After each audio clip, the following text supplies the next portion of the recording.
Hey, Sean with Boost Baseball, and today we're going to go over the K series and the pitching checkpoints. When we come set, after we get the sign from our catcher, okay, first I'm looking at getting in a good, comfortable position that I can hold for a long time.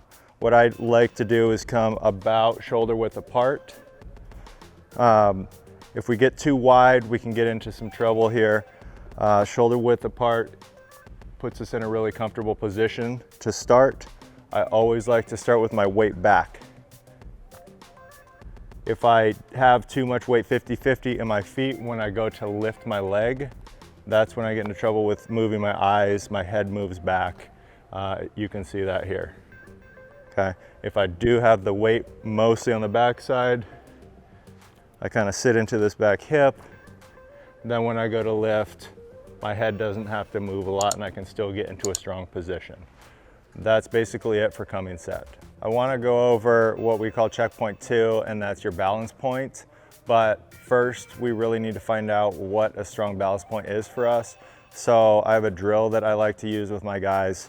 That's putting our weight in the front foot and doing a small hop back and trying to find a good gather position there. That was a little off, so hop back, get a good balance, pay attention to where that back leg is. Sometimes it's easier to do it on the flat ground.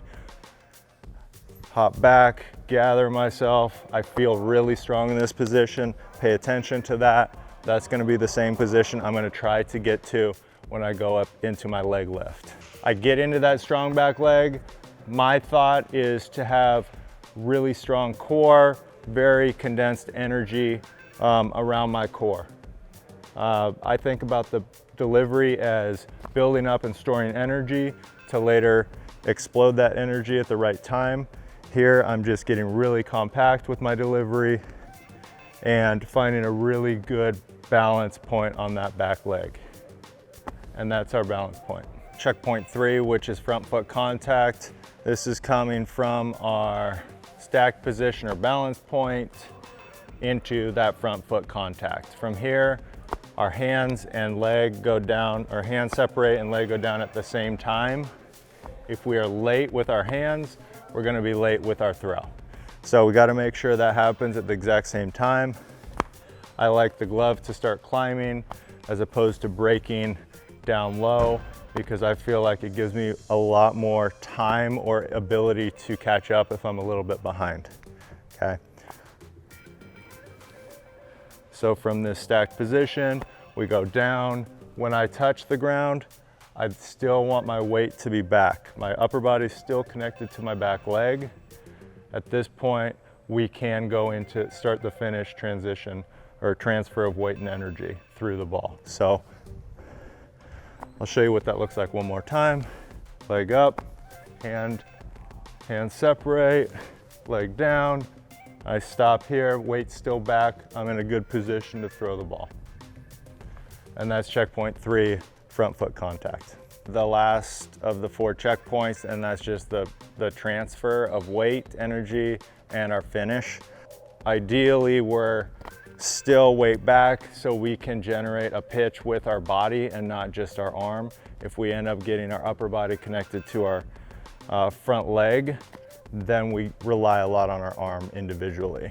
That puts a lot of extra stress on our shoulder, elbow, everything, right? And we lack some of the velocity that we can generate through our lower body, upper body working together properly, okay? So we're already in this good position here, weight back. I still like to be closed at this point. Basically, when you're actually delivering a pitch, your front foot should be closed almost right away. It will open up really quick at the end. But in the purposes of this drill and going over the checkpoints, I'm here in a good position.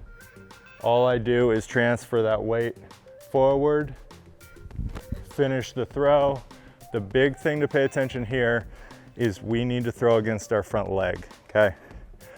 We work a lot on that with our guys, is being strong against the front leg. We will get into some drills to help that naturally start happening. It's a tough one to work on with players, but it can be done. To be really efficient with our lower half, The lower half ends up having to put on the brakes so we can accelerate the upper body. If our hips get in front of the front foot, then we can't pick up the speed with our upper body and hips.